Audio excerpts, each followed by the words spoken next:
ಎಲ್ಲರಿಗೂ ನಮಸ್ತೆ. ನಾನು ನಿಮ್ಮ ಮಾಸ್ಟರ್ MGP ಮಾಡುವಂತಹ ನಮಸ್ಕಾರಗಳು. ಎಲ್ಲರಿಗೂ ರಾಷ್ಟ್ರೀಯ ಯುವ ದಿನಾಚರಣೆಯ ಆರ್ಥಿಕ ಶುಭಾಶಯಗಳು. ಜೊತೆಯಲ್ಲಿ ಸ್ವಾಮಿ ವಿವೇಕಾನಂದರ ಜಯಂತಿಯ ಭಕ್ತಿಪೂರ್ವಕ ಶುಭಾಶಯಗಳು. ಸ್ವಾಮಿ ವಿವೇಕಾನಂದರ ಆಶೀರ್ವಾದದೊಂದಿಗೆ ಈ ಒಂದು ವಿಡಿಯೋವನ್ನು ಆರಂಭಿಸುತ್ತಿದ್ದೇನೆ.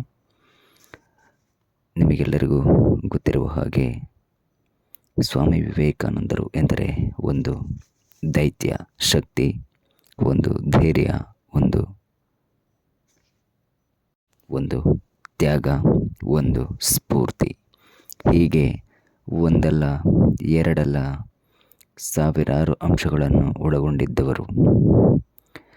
ಜನನ 12 ಜನವರಿ 1863.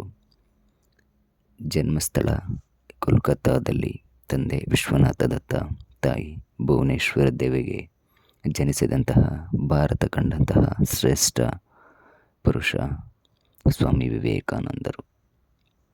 ಸ್ವಾಮಿ ವಿವೇಕಾನಂದರು ಎಂದರೆ ಮೊದಲಿಗೆ ನೆನಪಿಗೆ ಬರುವುದು 1893 ಅಮೇರಿಕಾದಲ್ಲಿ, ಅದರಲ್ಲೂ ಚಿಕಾಗೋದಲ್ಲಿ ನಡೆದ ಸರ್ವಧರ್ಮ ಸಮ್ಮೇಳನದಲ್ಲಿ ಭಾರತದ ಪ್ರತಿನಿಧಿಯಾಗಿ ಭಾಗವಹಿಸಿ brothers and sisters of America ಎನ್ನುತ್ತಿದ್ದಂತೆ ಸೇರಿದ ಎಲ್ಲ ಸಭಿಕರು ಮುಂದೆ ಕುಳಿತಂತಹ ಪ್ರತಿಯೊಬ್ಬರೂ ಬಾಯ ಮೇಲೆ ಬೆರಳು ಹಿಡಿದು ಅಚ್ಚರಿಯಿಂದ ನೋಡುವಂತೆ ಮಾಡಿದ್ದರು.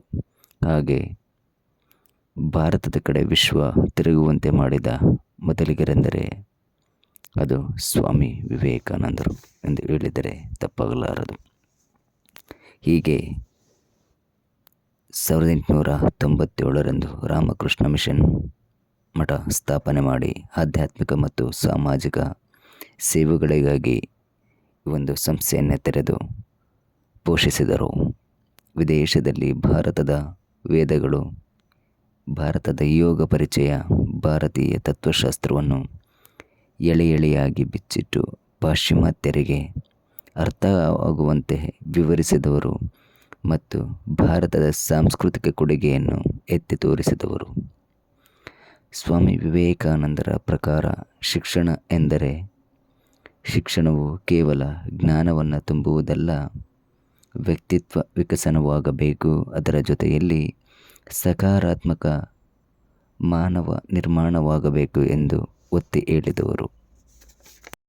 ಯುವಕರು ಎಂದರೆ ಸ್ವಾಮಿ ವಿವೇಕಾನಂದರಿಗೆ ಅಷ್ಟೇ ಪ್ರೀತಿ, ವಿಶ್ವಾಸ ಮತ್ತು ಅಷ್ಟೇ ಮಟ್ಟದ ಗೌರವವನ್ನು ಹೊಂದಿದಂತಹ ವ್ಯಕ್ತಿಯಾಗಿದ್ದರು.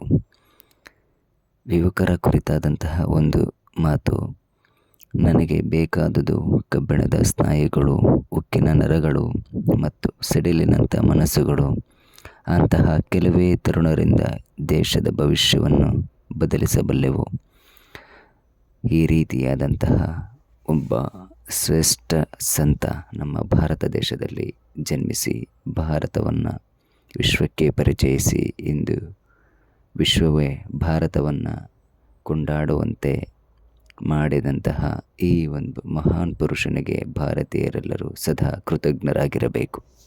ಇಂತಹ ಮಹಾನ್ ಪುರುಷರ ನಾಡಿನಲ್ಲಿ ಹುಟ್ಟಿದಂತಹ ನಾವುಗಳು ಅವರ ಮಾರ್ಗದಲ್ಲಿ ನಡೆದಿದ್ದೇ ಆದಲ್ಲಿ ಭಾರತವು ಮತ್ತಷ್ಟು ಬಲಿಷ್ಠವಾಗಲಿದೆ. ಭಾರತವು ಮತ್ತಷ್ಟು ಎತ್ತರಕ್ಕೆ ಬೆಳೆಯಲಿದೆ. ಭಾರತದ ಪ್ರಜೆಗಳೆಂದರೆ ವಿಶ್ವವೇ ಮಾದರಿಯಾಗುವಂತಹ ಸಂದರ್ಭವನ್ನು ಕೂಡ ನಿರ್ಮಿಸಬಹುದು. ನಮ್ಮ ಕಡೆಯಿಂದ ಕೂಡ ಆಶಿಸುವುದು ಅದನ್ನೇ. ಭಾರತವು ಮತ್ತಷ್ಟು ಪ್ರಜ್ವಲಿಸಲಿ, ಭಾರತವು ಬೆಳಗಲಿ. ಜೈ ಹಿಂದ್, ಜೈ ಕರ್ನಾಟಕ ಮಾತೆ. ಮತ್ತು ಎಲ್ಲರಿಗೂ ರಾಷ್ಟ್ರೀಯ ಯುವ ದಿನಾಚರಣೆಯ ಮತ್ತೊಮ್ಮೆ ಶುಭಾಶಯಗಳು.